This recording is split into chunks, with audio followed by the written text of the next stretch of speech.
Hey guys, Deepak Shaw here. Today I'm gonna show you how you can hide the default created columns in SharePoint calendar.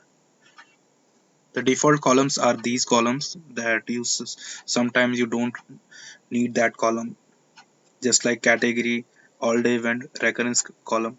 All columns except these two columns you can hide in content type options, but these two columns are not clickable here. Let me show you. If you go just the calendar setting, that is list setting, and select the content type. Here you can select any one column, any default column, and you can hide that column by selecting this option.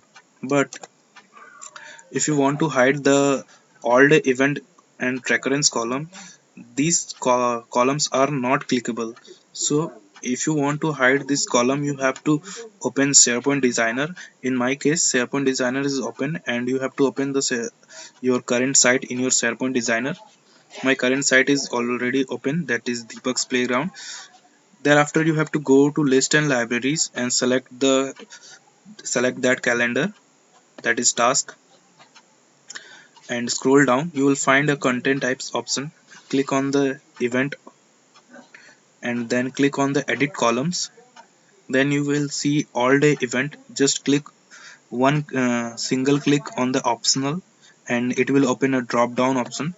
Then you will select the hidden option.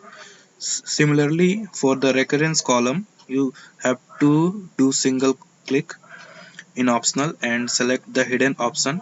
Now you can see I have selected the hidden option for both the columns, and now I will hit the save button. It is saved. So I will go back to my calendar,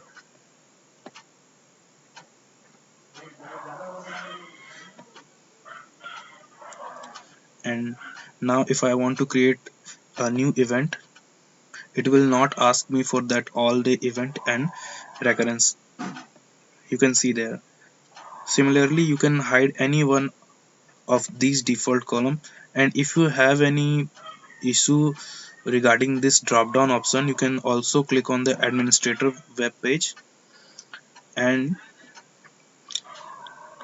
from this page you can select the hidden option.